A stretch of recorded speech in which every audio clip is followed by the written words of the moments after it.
Welcome back to another episode of r/Am I the Arsehole? Now, if you love today's content, I want you to sit back, relax, and enjoy the episode. Thank you. Am I the arsehole for telling my sister-in-law she has no say of when I use my house where she also lives?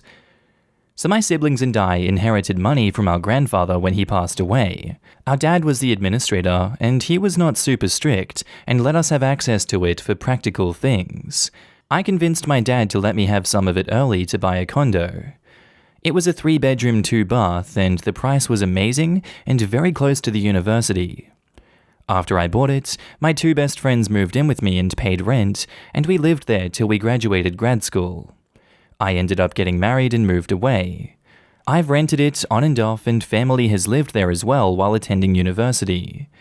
I have 3 full siblings, and 2 blew through the money in a few years and made very poor decisions. When the pandemic happened, my brother and sister-in-law went through some very hard times. They asked me if they could move into the condo until they could get back on their feet and save money. I agreed, but told them my rules, the master bedroom was mine, and I could show up at any time. I did not want to get any emails from the HOA, we were good. I'm now getting divorced and share 50-50 custody with my ex. I have the option of working remotely or going into the office. 1 week a month when my daughter is with her dad, I've been flying back home and staying at the condo. I felt a strong desire to be with my friends and want to spend more time with family. Here is where the issue is. I sometimes drop in last minute. On a whim, I catch a direct flight back home and just show up. This has started annoying my sister-in-law. She gets even more upset when I invite my friends over and we're drinking in the living room and acting like college kids again. It came to a head last weekend where she confronted me about how inconsiderate I was. She said that it was rude not to give notice of when I was showing up and asked that I let her know a week in advance.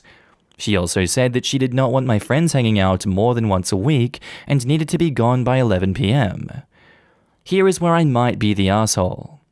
At first, I laughed, and then I got mad. I ripped into her and asked her who the hell she thinks she was.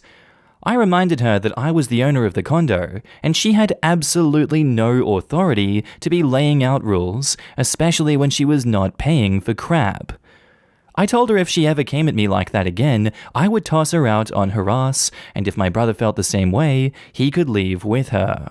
My brother confronted me and told me that yes, the place was mine, and they were guests, but as a courtesy, could I give them some notice? And having my friends over was also inconsiderate without notice. I told him no, and he called me an asshole. My friends and I are not loud. Sister-in-law is very religious and is upset because we drink and have very adult conversations that offend her. So Reddit, judge me. Am I the arsehole? And edit for info, brother and sister-in-law do not pay any of the bills. They are in my name. They've lived in the condo since April of 2020. I would have to serve them with a notice to vacate if they refuse to leave on their own. OP has offered the following explanation for why they think they might be the arsehole. I think I might be the arsehole because of how strongly I reacted to her demands and basically threatened to make her homeless. Now in the comments, Moya Warrior says, "Everyone sucks here. I think it's reasonable to ask for a day or 2 notice of you coming rather than just walking in. But a week is a bit much, and you don't need to ask permission for people to come over, but maybe just tell them, hey, my friends will be here tonight since it's a shared living space right now. Favor or not, for them." She's the arsehole for demanding it all and trying to say friends can't come at all. Yeah. I don't even think they need to put a day or 2 limit on it. Just send a text whenever they buy the ticket. Even if the OP drives to the airport and gets the next flight out, they could still send a text while waiting in line for security. It's just common courtesy. The fact that OP is so resistant to sending a simple heads-up text is telling. Definitely everyone sucks here. My first thought was that the reasons for OP's divorce are possibly present in their interactions with other people as well. Everyone sucks here.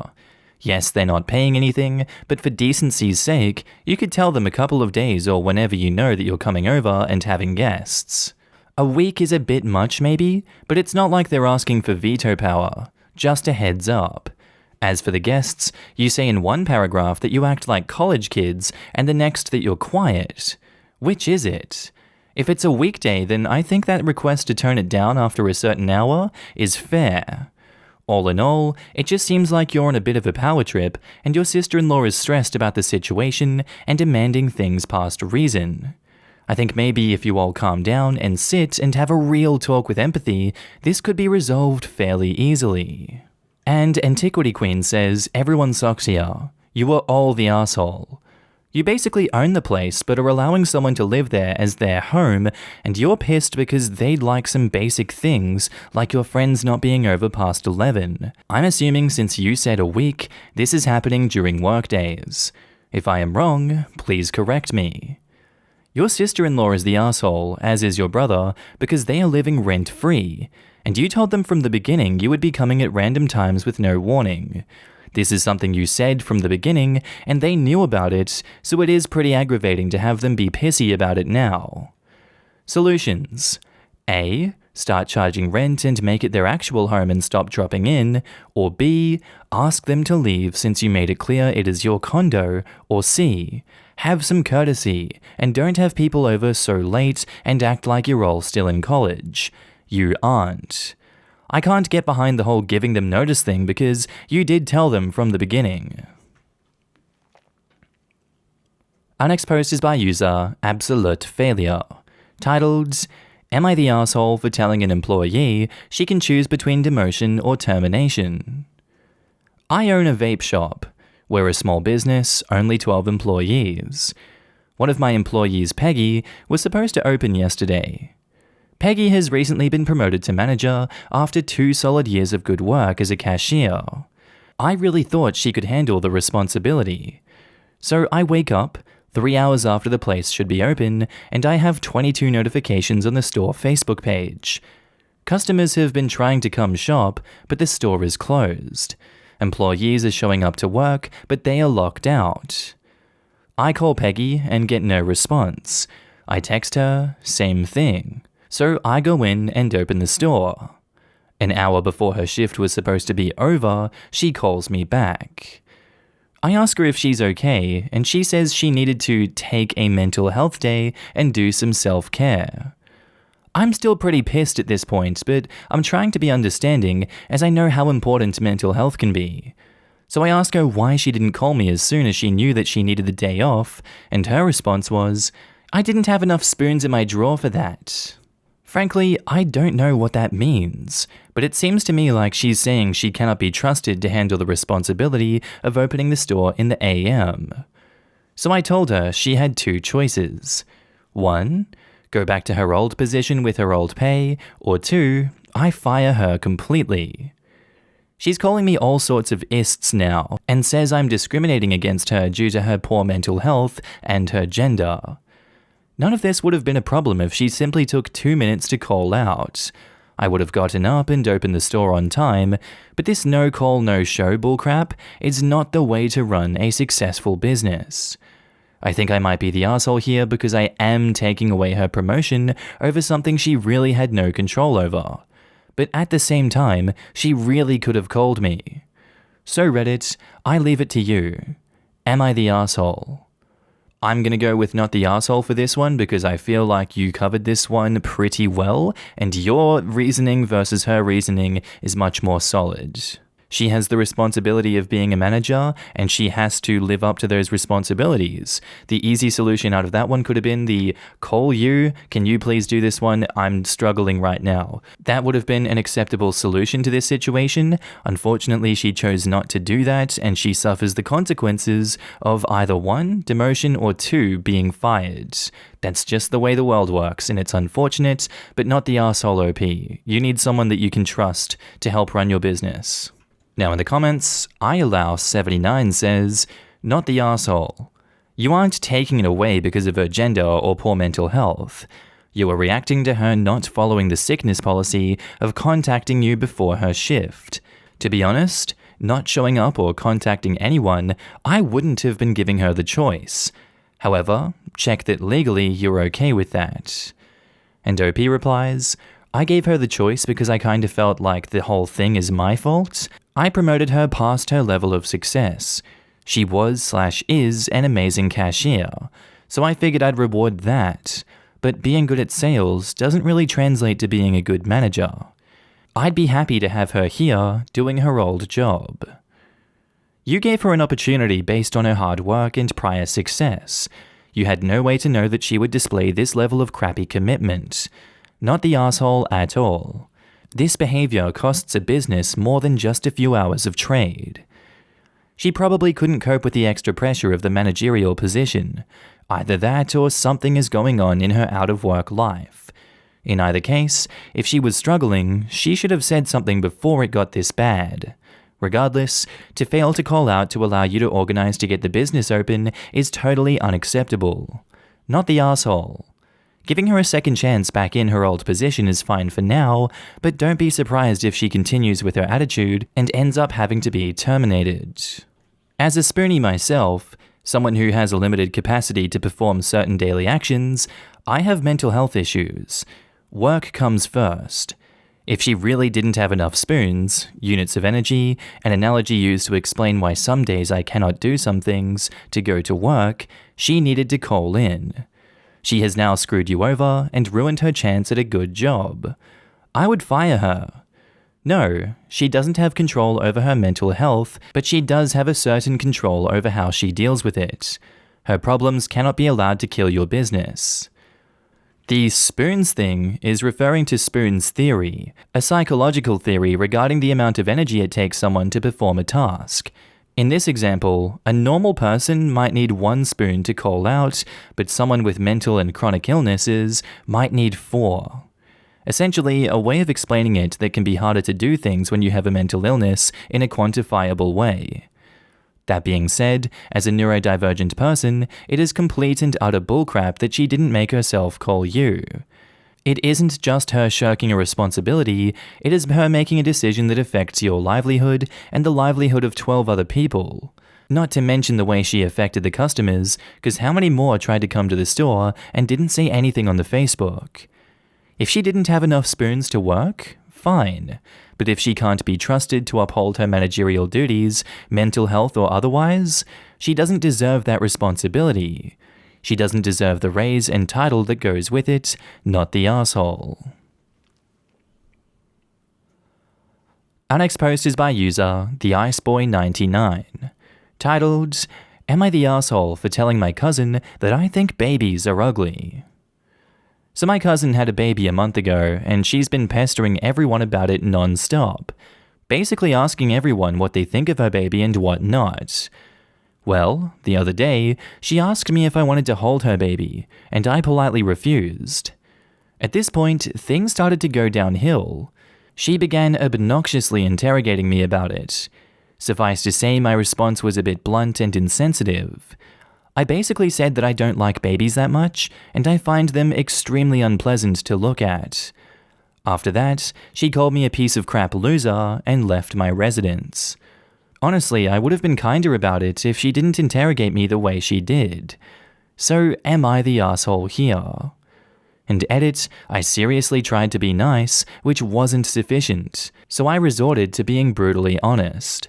After being interrogated about it for more than 30 minutes, I snapped and just couldn't keep up the facade. I thought that extra context would be useful in making your decision. Thanks. Now in the comments, Mr. Tartarus16 says, "Everyone sucks here. She's excited about her newborn, understandably. She should have left it alone after you said no to holding her baby. You're allowed to think babies are ugly, but you didn't have to say that to her face." Exactly, but I can't stop laughing. I'm with you. I think everyone sucks here, but the cousin more than OP for pestering OP into answering a question that she didn't actually want answered honestly. Just as a general rule, don't ask a question unless you actually want to know and are prepared to handle the real answer. Everyone sucks here. She shouldn't have pressured you, but really, the response. My answer to the question, "Why won't you hold my baby?" is always, "I can't even take care of myself. I will most definitely drop this very fragile creature. Please keep it away from me." I like to go with "No thanks, I'm full" when someone tries to pass me a baby. Not the asshole. Honestly, I'm with you. Babies are ugly as heck and will always be. This is one of those times this subreddit fails. The question wasn't if babies are ugly, which is a subjective question with no definitive answer. It's whether OP was an asshole for telling a new mother her baby was ugly. And the answer to that is a resounding yes if you're not 15 or have more social awareness than a houseplant.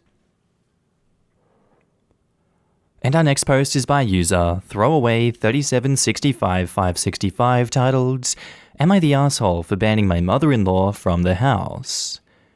So I, male 39, lost my late wife 6 years ago. I have a 16-year-old son, Daniel, and I recently got engaged to my fiancé of 2 years. Her mom and I aren't on good terms because of how she behaves. She's a controlling, self-centered Dolly Parton wannabe. I learned to ignore her crap, but she's been annoying Daniel and criticizing his personality regularly. He's a private kid and still hasn't gotten used to the new family dynamic, but he's in therapy and is doing fine. She keeps diagnosing him left and right and calling him antisocial, autistic, and other crap. The fact is, Daniel is a shy, well-mannered kid, but people confuse this with being antisocial. Mother-in-law tried several times to force Daniel to open up by embarrassing him with personal questions in family dinners and test his personality type. I've realized the effect her behavior had on Daniel, so I gave him the choice to no longer be in the same room and house as mother-in-law, and he appreciated this a lot. Mother-in-law didn't like that Daniel kept his distance and no longer visits and kept bitching about how spoiled he'll become for her daughter to deal with. I told her to stop bringing it up, but she cried, "I'm just doing this for Danny." Last week, she visited unexpectedly, wanting to say hi to Daniel. After Daniel greeted her, he went into the bathroom and she went into the living room with my fiancé. I was in my bedroom when Daniel came and said his journal was gone. We looked for it but didn't find it. I asked my fiancé, who was alone in the kitchen, but didn't see it. I paused for a second to ask where mother-in-law was. My fiancé said in the living room, but I saw her coming down the stairs. I asked where she was. She said the bathroom. I saw her purse in hand, so I bluntly asked if she took Daniel's journal. She looked offended and called for my fiancé when I insisted to see inside her purse. She wanted to leave, but I didn't let her. Fiancé told me to stop it, but I insisted and the journal was there. Mother-in-law tried to explain this was her only chance to get to know Daniel better because she cares about him. I blew up at her and berated her for stealing from my son and told her she was banned from my house for the stunt she pulled. She argued with me and then left. My fiancé apologized for her but said banning her from the house was over the top. It backlashed and father-in-law argued and hoped his daughter realized how freaking abusive I am and call off the wedding for refusing to apologize to mother-in-law. Fiancé said her family won't come to the wedding till I reconcile with her mum and cancel the ban, but I won't let my son be disrespected in his own house and asked my fiancé to understand. I'm refusing to reconcile, but am aware this could ruin my relationship with all my in-laws, not just mother-in-law. And my fiancé thinks I'm selfish to cause drama. Now in the comments, Autumn Kittencorn says, "Not the asshole, and if I were you, I'd put off the wedding until you know for sure your fiancé understands and will stand up for your son and you to her family when crap like this happens. I think the ban is 1000% justified." This, postpone the wedding. Also, and I hate to say this, do you have an ironclad will? I shudder to think what would happen if you were to suddenly die, as your fiancé is so easily influenced by her mother. The issue about having a will is important. In many areas, the wife will receive everything if there are children if there is not a will. If there is a will delineating how property is to be divided, then that is how it should be done. Also, it is important to ensure that any life insurance policies are updated to indicate a beneficiary. Those are paid out according to the designation, not based on a will. This is not saying that a will cannot be contested in court, but it helps to designate who should receive what upon death. Fiancé be like, "My parents won't come to the wedding until you." Great, problem solved. Not the asshole. Your son is lucky to have you in his corner. Not the asshole. Mother-in-law was way out of line. Her behavior is toxic and abusive.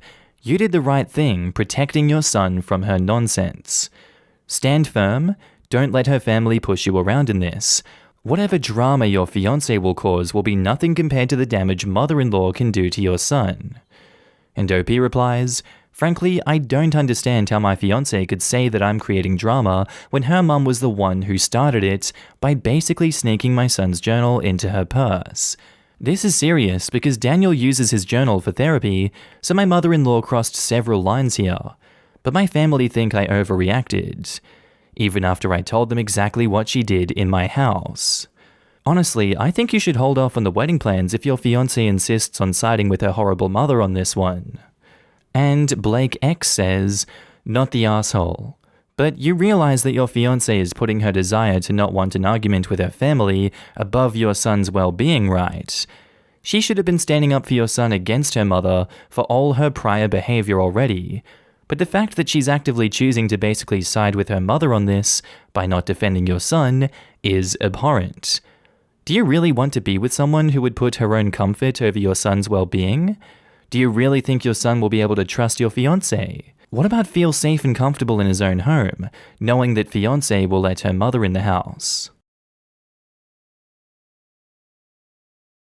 Anyway guys, I think that's where I'm going to end today's video. If you did like it, tell me what you thought about it down in the comments below, and make sure to just interact with everyone in this community. I love each and every one of you that I get to see on a daily basis. And don't forget, if you are a Patreon subscriber, I love you. You're on the screen right now with the YouTube members as well. If you see yourself, give yourself a pat in the back. You guys help me continue this YouTube journey. You keep me going. I see you guys everywhere. I see your messages, and thank you so much for supporting me. I really love every single one of you. But with that all said, I'm going to be signing off now, guys. I hope you have a good day, night, sleep, whatever you're up to, and I'll see you in the next episode.